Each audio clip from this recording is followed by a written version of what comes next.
Hello மக்களே, அனைவருக்கும் வணக்கம். Welcome to my channel JR focus wild. சத்தியமங்கலத்தில் இருக்கிற திம்பம் மலைப்பாதையில் 27 கொண்டையூசி வலைகளையும் தாண்டி இப்போ கீழே இறங்கி வந்தாச்சுங்க. இப்போ பிளைனாக இருக்கிற ரோட்டில் நம்ம பயணம் பண்ணி போயிட்டுருக்கோம். இதில் நம்ம அப்படியே பயணம் பண்ணி போனோம்னா அடுத்து பன்னாரி செக் போஸ்ட்டை அடைஞ்சு அங்கேருந்து நம்ம இந்த திம்பம் ஆசனூர் இந்த பகுதியெல்லாம் தாண்டி நம்ம வெளியே போயிடுவோம். அந்த பாதையில் நம்ம இப்போ பயணம் பண்ணி போயிட்டுருக்கும்போதுங்க இங்கே பாருங்கள், ரைட் சைடில் ஒரு கடமான் கூட்டம். இந்த கடமான கூட்டத்தையும் தாண்டி இந்த பிளைனான ரோட்டில் நம்ம இப்போ ட்ராவல் பண்ணி போயிட்டுருக்கோம். மேக்ஸிமம் இந்த பிளைனான ரோட்டில் அதிகமாக நம்ம பார்க்கக்கூடாது யானைகள் தாங்க. ஆனால் நம்ம இந்த பிளைனான ரோட்டில் நான் இப்போ பயணம் பண்ணப்போ மேக்ஸிமம் எதுவும் பார்க்கல. இந்த ஒரு கடமான கூட்டத்தோடு நான் முடிச்சிட்டேங்க. அதுக்கு பின்னாடி நம்ம பன்னாரி செக் போஸ்ட்டே அடைஞ்சதுக்கு பின்னாடிங்க, பன்னாரி செக் போஸ்ட்டுக்கு வெளியே போனதுக்கு பின்னாடி ஒரு கொம்பன் ரோட்டு ஓரத்தில் பயங்கரமாக மிரட்டலாக நின்றுட்டு இருந்தாருங்க. அவரையும் அப்படியே பார்த்து முடிச்சுட்டு நம்ம தொடர்ந்து இந்த ஒரு பயணத்தை பண்ணும்போதுங்க இன்னும் ஒரு முக்கியமான சில சின்ன சின்ன விலங்குகளை பற்றி நான் பார்த்தேன். அது எல்லாமே இந்த ஒரு வீடியோ பதிவில் உங்களுக்கு நான் தெளிவாக உங்களுக்கு பதிவு பண்ணி காமிச்சிருக்கேங்க. என்னோடய சேனலுக்கு இப்போ தான் நீங்கள் ஃபஸ்ட் டைமாக விசிட் பண்ணியிருக்கீங்கன்னா மறக்காமல் சப்ஸ்கிரைப் பண்ணி சப்போர்ட் பண்ணுங்கள். கூடவே பெல் ஐக்கானை கிளிக் பண்ணி ஆல் நோட்டிஃபிகேஷனையும் செலக்ட் பண்ணிக்கங்க. அப்போ தான் இது மாதிரியான வீடியோ பதிவுகள் உடனுக்குடனே உங்களுக்கு நோட்டிஃபை ஆகுங்க. அப்படியே இந்த வீடியோ உங்களுக்கு பிடிச்சிருந்தா ஒரு லைக் போட்டுங்க. இந்த வீடியோவை ஸ்கிப் பண்ணாமல் பாருங்கள், ரொம்ப சுவாரஸ்யமாக இருக்குங்க. ஏன்னா ஆரம்பத்தில் ஒரு கொம்பன், அதுபோக ஒரு காட்டு எருமை கூட்டம், ஏற்கனவே நம்ம பார்த்த கடமான் கூட்டம், இது எல்லாம் தாண்டி தொடர்ந்து நம்ம அப்படியே போகும்போது இன்னும் ஒரு வித்தியாசமான ஒரு 2-3 விலங்குகளை பார்த்துருப்பேங்க. அதில் ஒரு விலங்கோட பேர்லாம் எனக்கு தெரியலைங்க. 1-2 விலங்கோட பேர்லாம் எனக்கு தெரியல. ஆனால் விசாரிச்ச பின்னாடி ஒரு விலங்கோட பேர் மட்டும் நான் நண்பர்கிட்ட கேட்டு தெரிஞ்சுட்டேங்க. மற்றபடி இன்னொரு விலங்கு நமக்கு தெரிஞ்ச விலங்கு தான் நினைக்கிறாங்க. பட் கொஞ்சம் வித்தியாசமாக இருந்ததுங்க. அது எல்லாமே இந்த ஒரு வீடியோ பதிவில் உங்களுக்கு பதிவு பண்ணி காமிச்சிருக்கேங்க. இப்போ பாருங்கள், நம்ம இப்போ போயிட்டுருக்கோம், செக் போஸ்ட்டை நோக்கி போயிட்டுருக்கோங்க. இப்போ நம்ம இந்த சாலையில் பயணம் பண்ணும்போது எக்கச்சக்கமான வனவிலங்குகள்லாம் ஆசனூர் பகுதியிலையும் திம்பம் பகுதியிலையும் நம்ம பார்த்தேங்க. அதெல்லாம் ஏற்கனவே சில வீடியோக்கெலாம் பதிவு பண்ணியிருக்கேங்க. இன்னும் சில வீடியோக்கெலாம் நான் பதிவு பண்ணி காமிக்க போகிறேங்க. ஏன்னா இந்த சாலையில் நம்ம மைசூருக்கு போகணுமுன்னா கண்டிப்பாக இந்த சாலையை மட்டும் தான் பயன்படுத்தி ஆகணுங்க. இந்த சாலையில் நான் மைசூருக்கு நிறைய டைம் போயிருக்கேன். ஏன்னா நம்மளோட குலதெய்வ கோயில், நம்மளோட பூர்வீகம் எல்லாமே மைசூர் தாங்க. அதுபோக பந்திப்பூர், முதுமலை எல்லாமே நம்ம போகணுமுன்னா இந்த சாலை தான் ரொம்ப பக்கமாக இருக்குங்க. முதுமலை போகணுன்னா நம்ம கூடலூர் போகலாங்க. ஆனால் கல்லட்டி வழியில் நம்ம கீழே இறங்குறதுக்கு அனுமதி கிடையாது. ஸோ அதனால் இந்த பாதையை நம்ம பயன்படுத்தி போனோம்னா கொஞ்சம் சீக்கிரமாக போயிடலாங்க. அது நேராக பந்திப்பூர் அடைஞ்சதுக்கு பின்னாடி பந்திப்பூர்லேருந்து முதுமலை போகிறதுக்கு இந்த சாலை ரொம்ப பக்கமாக இருக்குங்க. நம்ம இந்த சாலையில் நம்ம மைசூருக்கு போயிட்டு தான் இப்போ ரிட்டர்ன் வந்துட்டுருக்காங்க. நைட்டு 8 மணிக்கு இந்த சாலையில் நான் இப்போ பயணம் பண்ணி வந்தேங்க. அதாவது நம்ம புளிஞ்சனூர் செக் போஸ்ட்டு, அதாவது ஆசனூர் என்ட்ரி ஆகிறதுக்கு முன்னாடி 8 மணிக்கு உள்ள என்ட்ரி ஆகிங்க. இப்போ இந்த இடத்துக்கு நம்ம பயணம் பண்ணி வரும்போதுங்க நைட்டு கரெக்டாக 10:30 மணிங்க. இப்போ பாருங்கள், இந்த இடத்துல ஒரு கொம்பன், மிகப்பெரிய கொம்பனுங்க, பயங்கரமான சைஸில் இருந்தாருங்க. இவர் பார்த்தோன்னா நம்ம பன்னாரி கோயிலுக்கு நேர் ஆப்போசிட்டில் இருந்தாருங்க. இவர் நம்ம எதிர்பார்க்கவே இல்லைங்க. ஆக்சுவலாக நமக்கு பிளைன்ஸில் ஏதாவது கிடைக்குன்னு எதிர்பார்த்துட்டு வந்தோம். இந்த மிகப்பெரிய கொம்பனை நாங்கள் பிளைன்ஸை விட்டு தாண்டினதுக்கு முன்னாடி தான் பார்த்தேங்க. இங்கே பாருங்கள், எவ்வளோ கம்பீரமாக பயங்கரமாக நின்றுருக்காரு பாருங்கள்.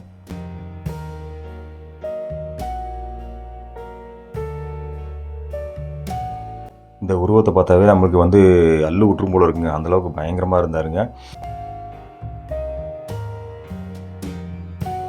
செடி கொடி இதெல்லாம் உடச்சி சாப்பிட்ருந்தாருங்க. அதுக்கு புல் இதெல்லாம் பார்த்தோன்னா தும்பிக்கையில் பார்த்தோன்னா பிடுங்கி அப்படியே உதறி நல்லா சாப்பிட்ருந்தாருங்க.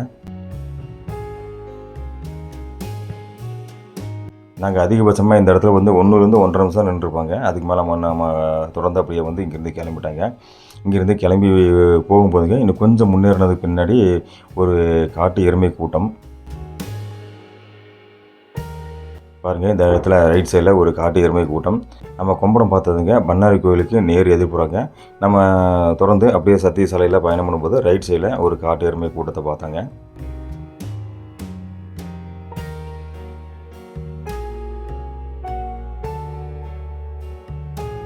பாருங்கள், இந்த இடத்துல ஒரு கூட்டமாக மறுபடியும் எருமை இருந்ததுங்க. ஃபஸ்ட்டு ஒரே ஒரு காட்டு எருமை மட்டும் தான் வச்சுங்க. மறுபடியும் நம்ம அப்படியே முன்னேறி போகும்போதுங்க ரைட் சைடில் ஒரு கூட்டமே இருந்துச்சுங்க. இந்த காட்டு எருமை கூட்டத்தை நம்ம பார்த்துட்டு தொடர்ந்து அப்படியே நம்ம இந்த விவசாயம் பண்ணுற இந்த பிளைனான பகுதிக்கு சின்ன சின்ன கிராமங்கள் வழியாக போகும்போதுங்க இந்த இடத்துல வித்தியாசமான ஒரு விலங்குங்க, காட்டு பன்றிகள் இருக்கிறதுலேயே வந்து ரொம்ப ரொம்ப மோசமான ஒரு விலங்குனே சொல்லலாம். யாருக்குன்னா நம்ம விவசாயம் பண்ணுற நம்ம மக்களுக்கு இந்த ஒரு காட்டுப்பன்றிகள் இருக்கிறதுலேயே ரொம்ப ரொம்ப மோசமான விலங்குங்க. யானை கூட அவங்க சமாளிச்சிருவாங்க. ஆனால் இந்த காட்டுப்பன்றி சமாளிக்கிறது பெரிய ஒரு சவாலான விஷயமா இன்றைக்கி வரைக்கும் விவசாயிகளுக்கு இருந்துட்டு தாங்க இருக்குது. இந்த காட்டு பன்றிகள் வந்து நாங்கள் ஒரு கிராமத்தை தாண்டி போகும்போது பார்த்தேங்க. இங்கே பாருங்கள், இது வந்து ஒரு தோட்டத்துக்கு பக்கத்துலேயே வந்து இவ்வளோ பெரிய கூட்டம். இந்த கூட்டம் வந்து மேக்ஸிமம் வந்து காட்டில் பயிரிட்டிருக்கிற பயிரெல்லாம் சாப்பிட்டு சேதம் பண்ணிடுங்க.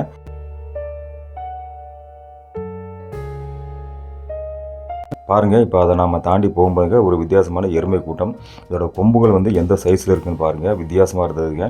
இந்த எருமை நான் ஃபஸ்ட்டு என்ன நினச்சேன்னா, வீட்டில் வளர்த்துற எருமை அப்படின்னு தான் நினச்சேங்க. ஆனால் நம்ம நண்பர்கள் இந்த ஃபோட்டோ பார்த்து சொன்னாங்க, ஏங்க இது வந்து வீட்டில் வளர்த்துற எருமை கிடையாதுங்க, இதோட கொம்பு சைஸு பாருங்கள். அதே மாதிரி வந்து நைட்டு நீங்கள் வந்து 10:30 மணிக்கு இங்கே போகும்போது இந்த எருமையெல்லாம் வெளியே இருக்காதுங்க, அது வந்து வீட்டில் இருந்து கட்டி தான் வச்சுருப்பாங்க. இந்த கொம்புகளை நீங்கள் பார்த்தீங்களா அப்படின்னு கேட்டாருங்க. அப்புறம் அதுக்கு பின்னாடி அவர்கிட்ட கேட்டதுக்கு பின்னாடி என்ன சொன்னாங்கன்னா, இந்த எருமையோட பேர் வந்து வாட்டர் பஃப்லோ அப்படின்னு சொன்னாங்க. வித்தியாசமாக தான் இருந்துச்சுங்க. இது கரெக்டாக தப்பாக எனக்கு தெரியாதுங்க. உங்களுக்கு ஏதாவது தெரிஞ்சிருந்தேன்னா கண்டிப்பாக கமெண்டில் சொல்லுங்கள், நானும் தெரிஞ்சுக்கிறேங்க. இந்த எருமை கூட்டத்தையும் நம்ம பார்த்துட்டு அப்படியே தொடர்ந்து இப்போ முன்னேறி போயிட்டு இருந்தாங்க. இந்த எருமை கூட்டம் அதே மாதிரி தாங்க விவசாய பயிர்களை வந்து நாசம் பண்ணிடுங்க.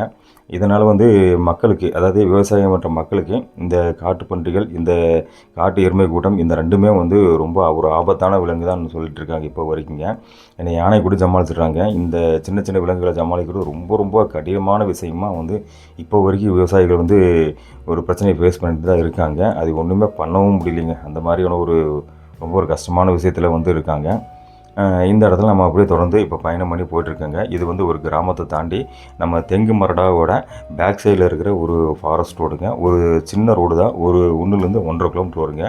இந்த சாலையில் நம்ம பயணம் பண்ணி போனோம்னா அடுத்து வந்து நம்ம பவானி சாகர் மெயின் ரோடை வந்து அடைஞ்சிடலாங்க. இது வந்து ரொம்ப ஷார்ட் ரோடுங்க. நம்ம நண்பர் வந்து இந்த சாலையில் போனீங்கன்னா அது சீக்கிரம் போயிடலாம் அப்படின்னு சொன்னாருங்க. ஸோ அதனால தான் நாங்கள் இந்த சாலையை யூஸ் பண்ணோம். இந்த சாலையில் போகும்போதுங்க வித்தியாசமான ஒரு விலங்கு அங்கே பாருங்கள், ஒரு ஒயிட் கலரில் ஒரு விலங்குங்க. இது என்ன விலங்குன்னு நீங்களே பாருங்கள். கொஞ்சம் வித்தியாசமாக இருந்துச்சுங்க. அது நடு காட்டுக்குள்ளே.